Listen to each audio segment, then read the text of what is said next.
Welcome to another lesson as we cover chronic obstructive pulmonary disease. Throughout the video, there will be Nclex style questions to test your knowledge. Now let's begin.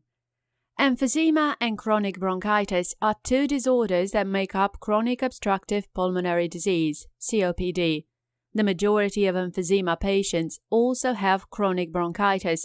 COPD is a disease that cannot be reversed. The decrease of lung elasticity and hyperinflation of lung tissue characterizes emphysema. Emphysema causes the alveoli to deteriorate, resulting in a smaller surface area for gas exchange, carbon dioxide retention, and respiratory acidosis.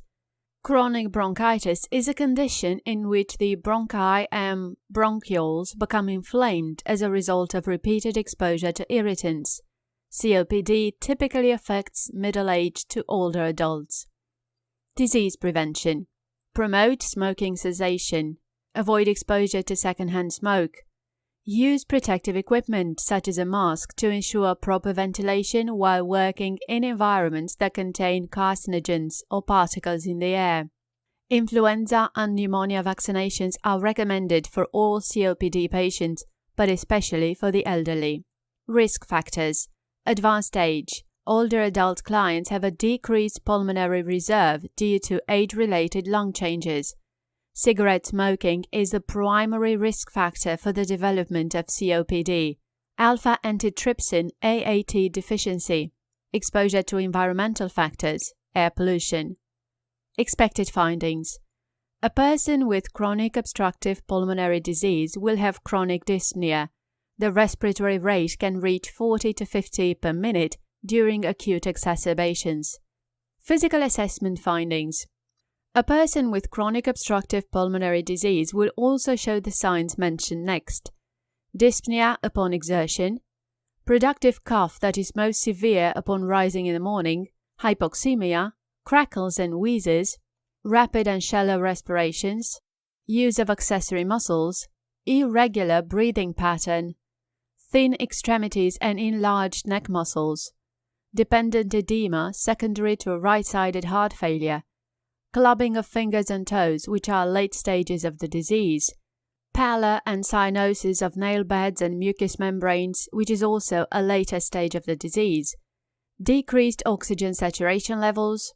In older adults or clients who have dark-colored skin, their oxygen saturation levels can be slightly lower. Laboratory tests. The following tests and results are common for a patient with chronic obstructive pulmonary disease. Increased hematocrit level is due to low oxygenation levels. Use sputum cultures and WBC counts to diagnose acute respiratory infections. Arterial blood gases, also known as ABGs. Hypoxemia, which is a decrease of PaO less than 80 mm of mercury.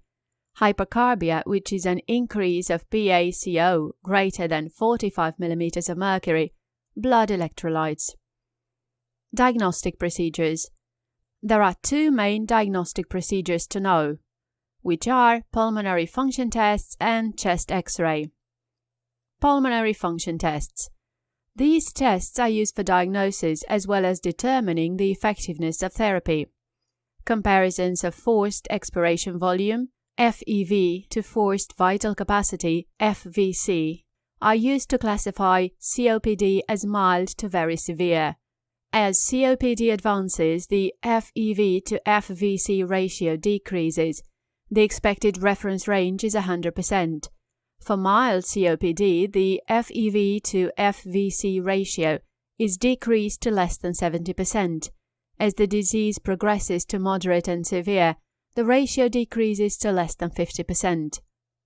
Chest X-ray reveals hyperinflation of alveoli and flattened diaphragm in the late stages of emphysema. It is often not useful for the diagnosis of early or moderate disease. Alpha-antitrypsin levels are used to assess for deficiency in AAT, an enzyme produced by the liver that helps regulate other enzymes which help break down pollutants from attacking lung tissue. Nursing care. As a nurse taking care of a patient with chronic obstructive pulmonary disease, here are the following actions to help improve the patient condition. Position the client to maximize ventilation, high fallers. Encourage effective coughing or suction to remove secretions.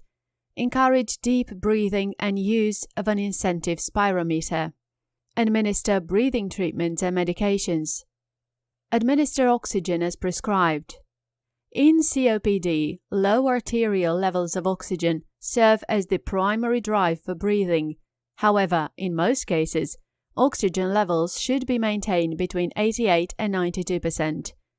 Clients who have COPD may need 2 to 4 liters per minute of oxygen via nasal cannula or up to 40% via Venturi mask. Clients who have chronically increased PaCOO levels usually require 1 to 2 liters per minute of oxygen via nasal cannula.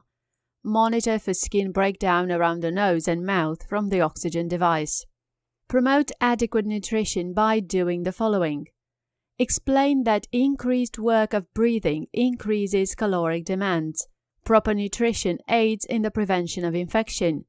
Encourage fluids to promote adequate hydration.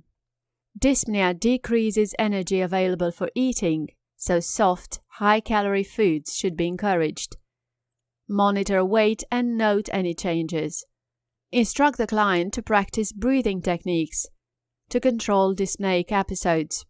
For diaphragmatic abdominal breathing, instruct the client to take breaths deep from the diaphragm, lie on the back with knees bent, rest a hand over the abdomen to create resistance. If the client's hand rises and lowers upon inhalation and exhalation, the breathing is being performed correctly. For pursed lip breathing, instruct the client to form the mouth as if preparing to whistle. Take a breath in through the nose and out through the lips or mouth. Not puff the cheeks. Take breaths deep and slow. Positive expiratory pressure device. Assist client to remove airway secretions. The client inhales deeply and exhales through the device. While exhaling, a ball inside the device moves, causing a vibration that results in loosening secretions. Exercise conditioning. Includes improving pulmonary status by strengthening the condition of the lungs by exercise. The client walks daily at a self-paced rate until dyspnea occurs, then stops to rest. Once dyspnea resolves, the client resumes. The client walks 20 minutes daily 2 to 3 times weekly. Determine the client's physical limitations and structure activity to include periods of rest. Provide rest periods for older adult clients who have dyspnea. Design the room and walkways with opportunities for relaxation. Provide support to the client and family. Talk about the disease and lifestyle changes, including home care services such as portable oxygen. Increase fluid intake. Encourage the client to drink 2 to 3 liters per day to liquefy mucus. Incentive spirometry. Incentive spirometry is used to monitor optimal lung expansion. Nursing actions. Show the client how to use the incentive spirometry machine. Client education. Keep a tight mouth seal around the mouthpiece and inhale and hold breath for 3 to 5 seconds. During inhalation, the needle of the spirometry machine will rise. This promotes lung expansion.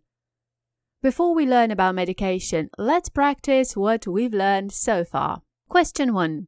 A COPD patient is being discharged by a nurse.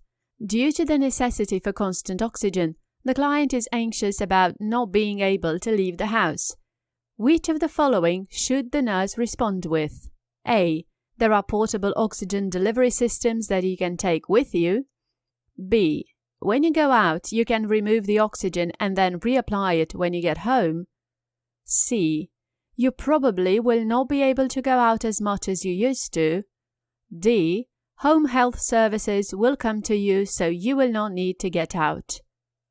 The correct answer is A. Inform the client that portable oxygen systems are available for usage outside the home. The client's worry should be relieved as a result of this. Question 2. A nurse demonstrates how to use an incentive spirometer to a patient. Which of the following statements by the client indicates that he or she has comprehended the lesson? A. I will place the adapter on my finger to read my blood oxygen saturation level. B. I will lie on my back with my knees bent. C. I will rest my hand over my abdomen to create resistance. D. I will take in a deep breath and hold it before exhaling. The correct answer is D. Before exhaling, the client who is using the spirometer should take a deep breath as possible. The spirometer's needle increases as the client inhales. This helps to expand the lungs. Question 3. A nurse intends to teach a client how to breathe with their lips pursed. Which of the following should the nurse include in her statement? A. Take quick breaths upon inhalation. B. Place your hand over your stomach. C. Take a deep breath in through your nose. D. Puff your cheeks upon exhalation. The correct answer is C. While performing pursed lip breathing, the client should take a deep breath in via the nose. The client's breathing is controlled by this. Well, that ends this mini lesson. If you like to review this entire lesson, check out the video listed here. Thanks for watching.